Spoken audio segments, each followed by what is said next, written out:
Live from the Business Radio X studio inside Renaissance Bank, the bank that specializes in understanding you. It's time for North Fulton Business Radio.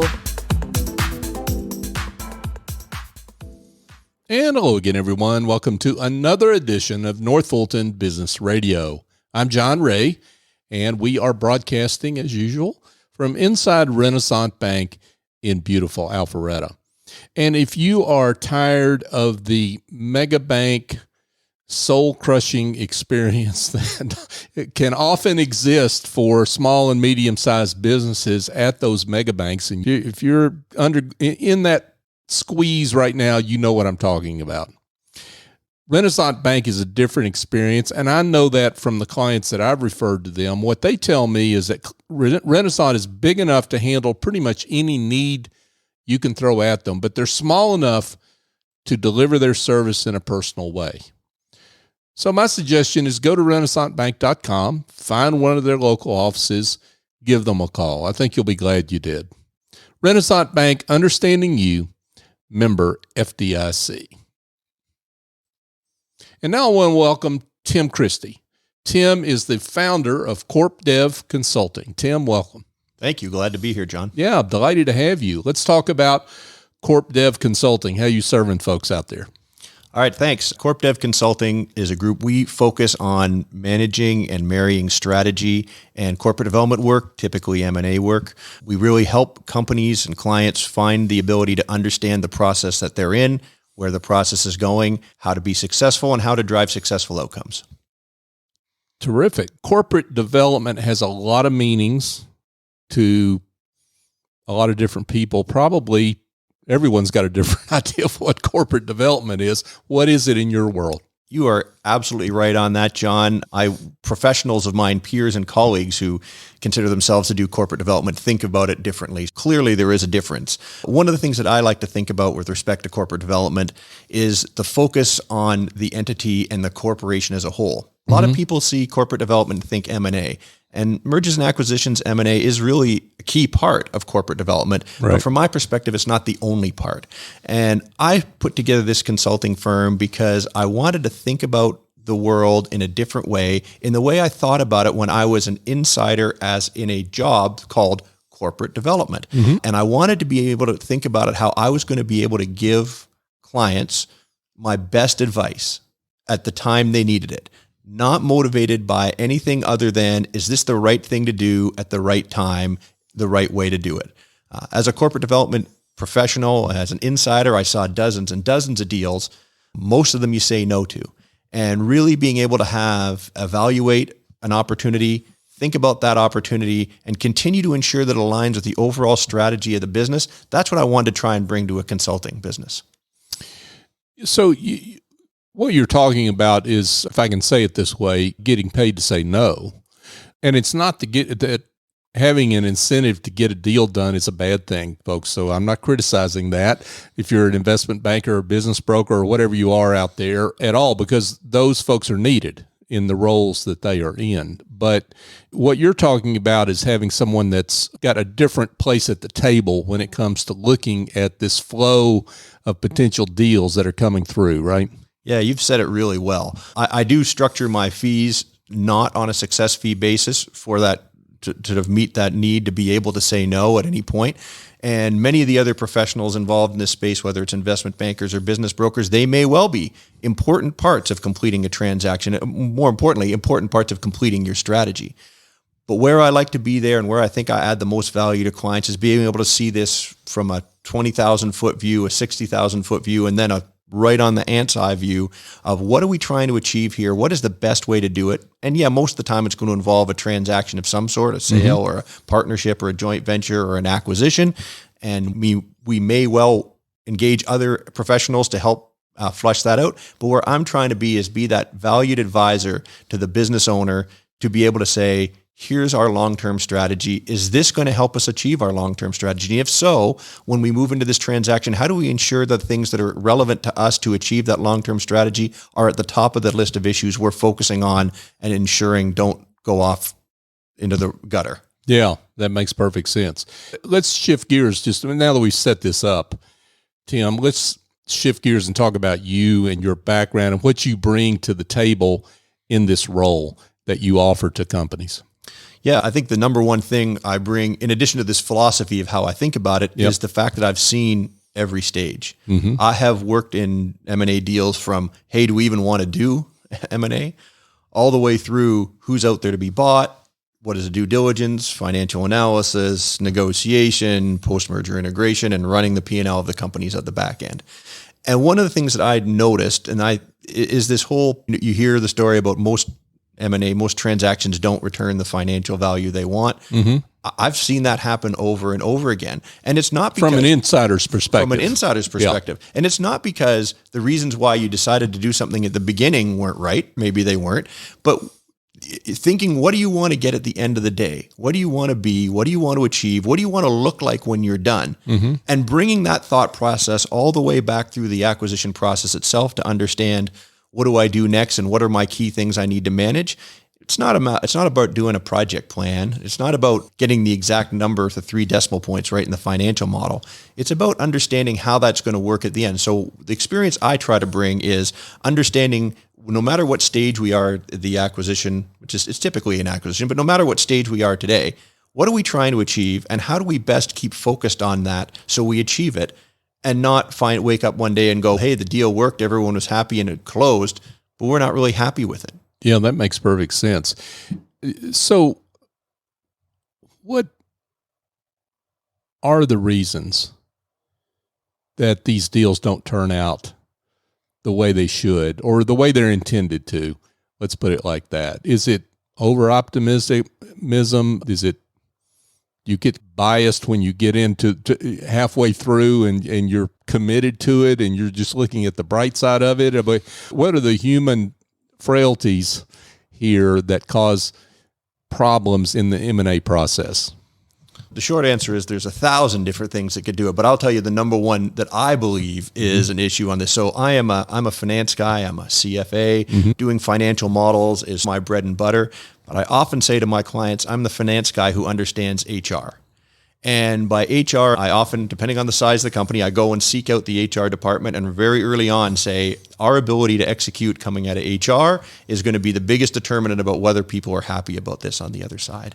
And that might sound funny because so much of M&A is about financial models. And even at the Fortune 500 company, it's all about earnings and returns and IRR and all this stuff. But at the end of the day, the biggest determinant I've seen is ensuring that you have an alignment amongst what you want at the front end and what you want the people at the back end to do. And it's amazing how many times people forget that human beings are real human beings and they have a lot of foibles and they have a lot of interests that they are dealing with that may or may not be related to your important project about doing an M&A, and being human enough and being aware enough to step back and try to understand that is going to drive tremendously better results than, hey, here's our new benefits plan, good luck. Yeah, for sure. So just making that connection is a big thing. Absolutely. And that really, I think, sums up in a nutshell what you do, in a way. Yeah, it does. And I think it's being mindful of where the people are. Exactly. It sums up what I do in the way. Here's the vision of where you want to go, but you identify the people who are important as you go along. Right. So in most acquisitions, there's somebody who is an owner, somebody who's going to make a lot of money out of that acquisition. What do you want them to do? What do they want to do?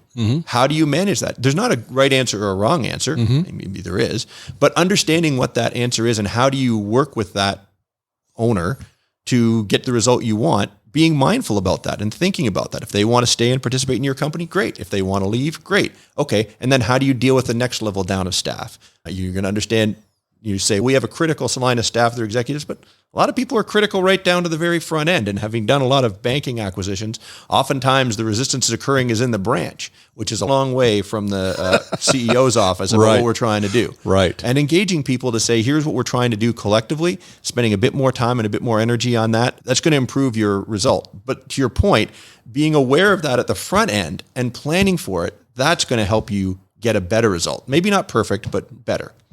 And so to that point, and I would say it's connecting numbers to people just the biggest, highest altitude look at what you do. It's really that. in a way. Sounds like you're encouraging. You don't know some of the answers to these questions as you go along. The numbers work, but as you go along and get into the due diligence process and so forth, you start to identify these people needs, right? And that's where you really shine, it sounds like to me, in your work in helping an acquirer understand where they've got to dig in and where their people risk are in this deal as they're moving toward potentially closing a deal. Yeah, is that a fair statement? I think it's a fair statement. I might pull the camera back a little bit. Okay. I think really much the way I think about it is my client's strategy is their strategy. I'm not here, I could help them define a strategy, but in most cases, businesses have a strategy that they're trying to pursue and they're trying to achieve. I would say at any stage of there, I would refer back and say, what is your strategy and how are you best able to continue to achieve this? I would just say that the people tend to be a big indicator of how that strategy is going to work or not. Mm-hmm. But it could be other things beyond that. It could be customer-based. It could be supplier-based. It could be, how is this organization going to align underneath our organization? It's organizational development. Maybe it's people, but organizational development. Like, who's going to lead this company? Are they equipped to lead this company? Do they have enough free time to be able to lead this company in addition to doing their other day job? And just be mindful of it. The answer could be yes all the way along. I typically am not telling a client, do this or don't do this. I typically am reflecting a mirror of, here's what we said we're trying to achieve. How are these things that are occurring going to help us achieve or not achieve that? And to the extent they're not, let's now take a beat and go figure out how to fix that or how to address it or how to minimize the loss. Folks, we're here chatting with Tim Christie. Tim is the founder of CorpDev Consulting. So, Tim, let's talk about specifically, understand the difference between you and an investment banker, but what about the M&A consultants that are out there, or just the big three type consultants, the strategy consultants? So how do you differ from those folks? That's a great question. I don't want to say I ask myself that question all the time, but I'm aware that in this ecosystem of M&A, there are advisors, and pretty much any third-party advice about preparing to do an M&A is talking about make sure you're engaging and talking to your advisors. I don't think of myself as necessarily displacing any of these advisors. Strategy, I could do the strategy work to help you understand the strategic direction you're trying to take. I could do the investment banking type work of finding clients and negotiating with them. I could do the integration work of clients that typically come in and do that PMI, post-merger integration work. Mm-hmm. All those things are tools that I have in the toolbox. But I try to focus on the broader ability to be able to engage those clients or those additional advisors as needed, and the ability to help understand the motivations and success factors that those groups are involved. For example, it's typically true, I don't want to go too far, but typically true that strategy advisors don't typically get too involved with execution. It's typically true that investment bankers don't get really too much involved with the integration work on the back end. Right. It's typically true that the integration group is working through a project plan focused on a bunch of deliverables related to a date, and perhaps not as much on what were you thinking about when you actually decided to do this in the first place. Some groups do that, some cross. Again, I don't want to put everybody into a box. Sure. But where I really try to focus on is being aware of how that's going to work from that entire life cycle, and where's the best time to engage advisors or not. And if I'm needed to do a particular piece of it, that's a skill set that either I bring or I'm going to go and find some other advisors to help with that. So how do I know that I need to pick up the phone and call Tim? What's happening inside my company in terms of how I'm thinking about M&A, or am in the middle of something and something's gone wrong? When do I need to call you?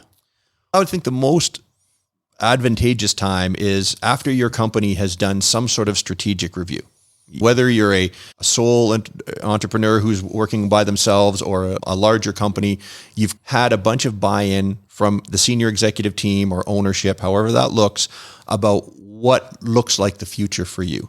And if something on that list is potentially M&A, or you've decided it's definitely M&A, then you start to need to understand and think through, okay, how is this going to work in the long run? And this is where I think I can come in, is help clarify, okay, here's your goals, here's what acquisitions will do for you, and here's what it will not do for you. Here's what this type of acquisition will do and not do for you, and help you understand the options that are coming along the path of where you can go to achieve your strategic goals through M&A. Ideally, I'd like to stay with you on the process to ensure as some of these milestones are reached and we turn the corner or start on a new part of the initiative. For example, by the time we get to integration, there's a lot of work that still needs to be done there from a executive side and in helping to manage it all the way through. And I guess where I would finally leave it is, I think I'm best effective when I'm helping that management team be their corporate development guy. A lot of companies don't either afford or don't want or don't understand why to have a corporate development individual as part of the team. That's where I would come in as a part-time resource, as in the extent of I'm not going to be a full-time employee, but to be able to help them sit at the table and as this process continues on, take some of that management strain off of an executive. Often when a transaction happens, particularly in a private equity environment, the CEO of the company is now in charge not only of meeting their KPIs and meeting all the things that they're supposed to do from a sales and revenue perspective, they also get this piece of M&A on the side. And that's a spot where I can come in and help make that very efficient, very thoughtful, very tactical, and ensure that everybody keeps their eyes on business as usual, which is another reason transactions tend to struggle over time. So you're if we can use this term, fractional corporate development officer. I use that term. I like that term. Okay. Folks, I got a tip on that, by the way. And that's a great way to look at it. So exactly. People, depending on where they are in their corporate development life cycle, if you will, they can dive shallow or deep with your services wherever they are. Correct. And I think from my perspective, one of the reasons I like this type of view, there's lots of services that do fractional CFOs and fractional CMOs. Mm-hmm. And I understand that they are typically very activity focused, right? The CFO is going to close your books or whatever it is that they need to do. I understand that a fractional CFO is slightly different. There may be months where there's not a lot of activity going on that a CDO would be involved with. In fact, as when I was an insider in corporate development, we would have big spikes of time when we were really busy. We were working like long hours overnight. Mm-hmm. And then we'd have periods where there wasn't that much going on. Usually we were digesting multiple deals or waiting for the water to smooth out a little bit. And again, my approach is I'm going to bring a significant level of experience to a team that needs that experience, but maybe can't afford it, doesn't want to pay for it, or is just really not sure. And finding a way to be able to work with them on what are you trying to achieve, and I keep saying this, going back to this, how do you try to achieve it, and understanding in a way where you can buy what you need, but you don't have to feel the commitment to a full-time corporate development guy. Do you help with the build versus buy decision? Sure, absolutely. That is an important part of corporate development. So we talked about the definition of corporate development earlier on. A corporate development guy is going to evaluate all of the strategic options that are going to be there, whether it's build versus buy, whether it's a partnership, whether it's a joint venture, whether it's a acquisition of a business, whether it's a sale of a business. All of these things come onto the plate of a corporate development officer. Mm-hmm. And I'm not suggesting that these are all things that a company will be like, we don't know which one of these things we're going to do. What I am suggesting is having seen the pros and cons of these different growth initiatives is a great way to be able to have a conversation with the team about saying, okay, have you considered something else? Whether it's on a sell side or a buy side, think about this. What are you trying to achieve? And if partnering up and getting more customers in the front door, you can do it more efficiently from a capital perspective by doing a partnership, then that's something to consider. It may not, again, your strategy is your strategy. I'm here to present you the options. Sure. And then you make a decision what works for you, and I'll help you achieve that. It sounds, and I asked this question earlier, and I'm answering my own question, but it sounds like companies that are thinking about making acquisitions as a growth strategy, and whether they should or not, they need to engage you early. Correct. And they do not need to go out and announce to the world, we're looking for this or that, because they're almost guaranteed to get diverted because they're going to be presented things that, like you said no much more often than you said yes when you were in the corporate world. Absolutely. In this role, right? Absolutely. Yeah. So engaging you early seems to make a lot of sense. Absolutely. Now, I've never met a consultant that doesn't want to be engaged as early as possible, so I'm probably no different than anybody else on that. But it absolutely would make sense. At the same time, if you were to be into an integration, you've already done all this work, you've already written the check, and you're still trying to say, okay, maybe things aren't going quite as you hoped. I'm not going to say I'm a miracle worker, and I can tell you what I would tell you in the first meeting.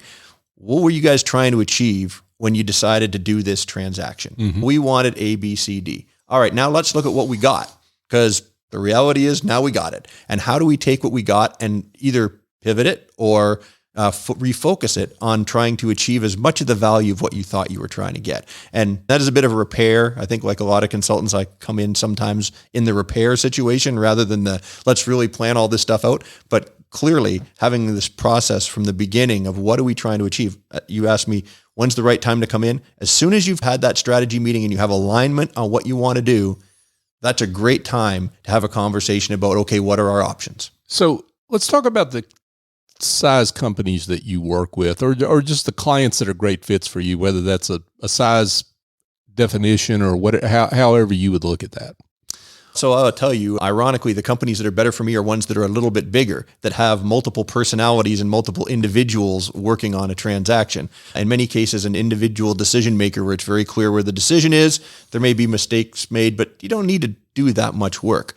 A lot of the work that I end up doing is, how do we get to agreement on this, right? So what are some of the issues that we've had pushback on these deals? How do we talk about that in a way where we can get to agreement, we can get clarity, we can get alignment, and then we can go focus? So a company that is a small to medium-sized company would be typically ideal. I like working with companies that have half a dozen on their executive team, because if you can get that executive team all pulling together and all agreeing on the same direction, things just naturally happen that are good.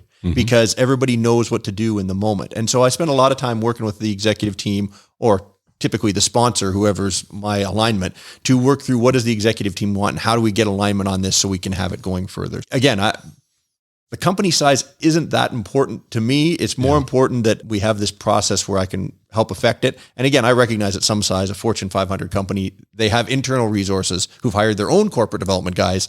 There may be less need for me on that situation. So a company that is moving forward, they've got 10 million in revenue, they're thinking about growing, they're looking for where the next step, this is where I can help them.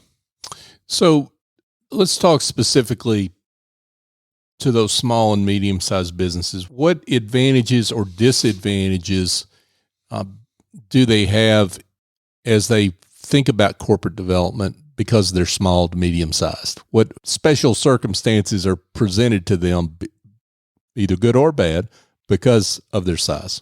I think a lot of times it's an opportunistic situation that they get. So it's an inbound one way or the other. Hey, we're talking about, there's an opportunity to do a transaction here. Maybe it wasn't fully planned out from the strategy, like I said, or maybe someone's just announced they want to come and acquire me. There's an opportunity there to say, okay, what is this going to look like, and how do we get ourselves into a position to do the right things? Not from a legal perspective or from a how much am I going to get perspective, which is certainly important, but how do I define how I want this company to go forward? What's important to me? What's important to my employees? These are things that you would be considered. But on the acquisition side, I think it's just a matter of, we know we want to do something here, and we've got a really good team. We got a good executive team. We just need a little bit of help, a little bit of ideas, and a little bit of a way to make sure we don't sink the boat as we start looking at some of these things. How do we devote some resource to making sure that we all don't get taken our eye off the ball and spend all our time on M&A? That's something that happens in small business. Everybody gets focused on M&A because it's exciting, it's sexy, and it's important. And then the day-to-day stuff starts to drift. And my advice would be, no matter who your ownership structure is, whether it's yourself or your team or your private equity owners, allowing your focus to drift off the day-to-day in the medium term is going to be something you regret doing. And therefore, as you see these opportunities coming along, as you see a change or see an opportunity to acquire something or potentially acquire something, that's a good time to have some additional advice in there. And whether it's an investment banker, sometimes they might be motivated to do the sale. I would say I'm motivated, back to your ability to say no. I'm going to be the one that stands up and says, you know what, I've heard everything you say. I'm going to give you 4 reasons why I don't think you should do it. At the end of the day, your company, you get to decide what you want to do, but I'm going to give you 4 things to think about. And if you say we can handle those 4 things, then I'll be the first one to say, great, let's get after it. And it sounds like you're the risk assessment guy in a way, that even if you may think the deal is a good deal to pursue, that you're that person that's going to stand up and say, here are the major weak spots or the major points of success or failure that you're going to have to pay attention to as time goes on. Is that a fair statement? It's a great statement. It's a nice way to tie some of this stuff together because as a corporate development individual inside a company, that was probably one of my major tasks was to make sure that we knew what risks we were about to absorb. And again, I will never know an individual's company as well as they know their own, but I will certainly be prepared to talk about here are some of the potential risks and let's flesh that out a bit to see if the risks are there. And again, an individual and a business owner, business is based on risk. I am not there to say, do not do this. Sure. I am there to say, here are some of the challenges that you're going to face if you do this that you may or may not be thinking of. And if you want to mitigate some of the downside and the risk, here's some strategies about how to do that. But yes, absolutely. The pros and cons of a deal are something that's the lifeblood of corporate development, guys, is here's all the pros, here's all the cons. Make sure we go in this eyes wide open. And that's what I try to bring to the clients. Yeah, that's terrific. Tim Christie, folks, with CorpDev Consulting. Tim, as we wrap up here, I'd love it if you could share a success story or two that helps illustrate the great work that you do. Sure. I have a couple. I'll start with one where is probably the most pure example of the work that we do. I had a client. In this case, they were a manufacturing company, and they were looking to they had their strategy meeting and they decided they wanted to do some M&A. They appointed a new head of corporate development inside this company who they called me, which I'd like to think is one of the smartest things they did. And so we started off, they had already gone through a bit of a process of what are we trying to do? What kind of industries, where do we want to go? And they'd come up with two particular acquisition targets. They were quite different, but that's okay. They were two different targets. So we went off to see them. One of them was a company where the owner of the company was in his 60s. He was ready to retire. He liked the acquirer. He was ready to do a transaction. He said right off the bat, this would be a great transaction. I'd love to do this. So that was number one. And it presents a set of issues, but a lot of issues that are relatively easily sortable when everybody agrees on the destination. The second one was a technology-based company run by three 35-year-old founders. And they were just getting their business started, just the entrepreneurial side. So we went and met with these clients. We went and and afterwards we had some conversations, and my boss said, I love these deals. We're going to do both these deals. And I said, well, that's great. We need to now think about that. And I said, so let's just assume for a second the deal happens. Who are these guys going to report to? In the case of the retiring gentleman, we've got a business that's similar to that. They'll report in there. That makes sense. And I said, okay, so our challenge on this one is really making sure we understand the individual, his needs financially and after retirement, and his company and how he's going to feel about that. Okay, so I said, now let's talk about the next group. How are we going to deal with them? I said, who are they going to report to? And he said, you know what?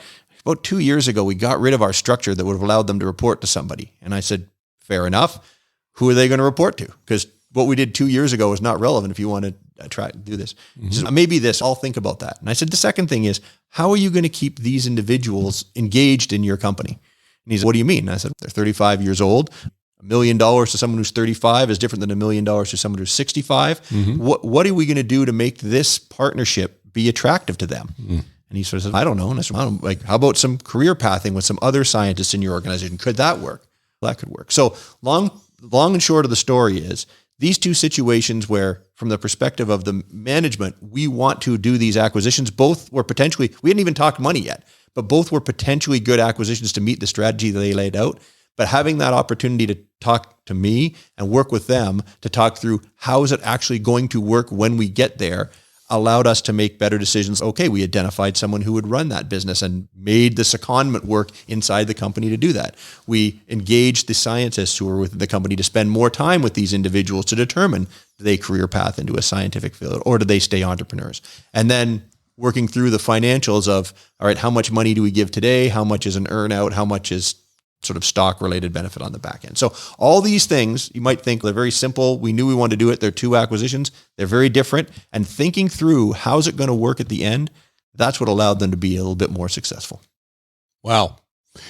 Great work from Tim Christie. Tim is the founder of CorpDev Consulting. Tim, this has been fantastic. You're obviously doing some terrific work out there, and we're just delighted we could shine the light on that work. I think we're at the we're at the point for the most important question, which is how folks can get in touch and learn more. Well, thanks, John. I really appreciate you having me on. It's been great. I always love talking about this stuff, so I appreciate the chance to talk about it again. The easiest way to get in contact with me is through my website. It's www.corpdevconsult.com. So it's not consulting, it's corpdevconsult.com. I'm also on LinkedIn. You can feel free to check in with me there, but I'm always happy to have a conversation. I'm always happy to talk about any individual's experience or questions. So get in touch. I'll get right back to you. Terrific. Tim Christie with CorpDev Consulting. Tim, thanks again. Thanks, John. Hey, folks, just a couple of quick things before we let you go for today. If you are in the North Fulton region and you're looking for a different place to go have dinner on Friday night or Saturday night or any night of the week, Casa Nova Italian Restaurant.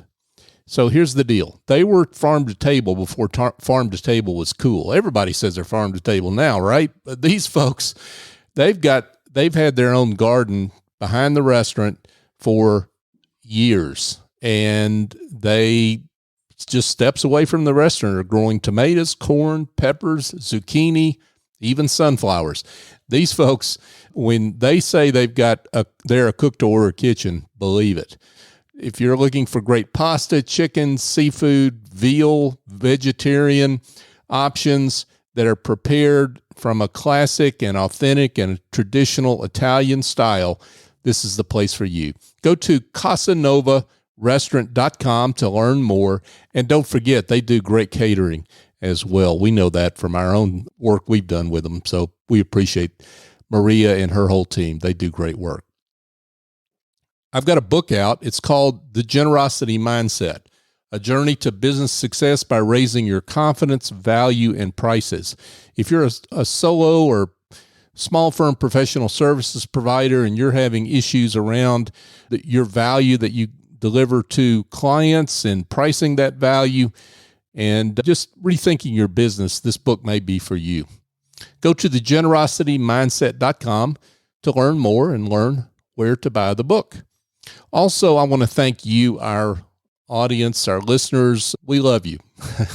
You have supported us over these years, and we're grateful for that support. We're celebrating our 8th anniversary as a studio, and we're up to almost show number 780. And we've only gotten this far because of you. So continue to do what you've always done. You share the show, you like us on social media, you give us feedback on our guests, and we're grateful for that because you help us live into our mission to be the voice of business in the North Fulton region. So for my guest, Tim Christie, I'm John Ray. Join us next time here on North Fulton Business Radio.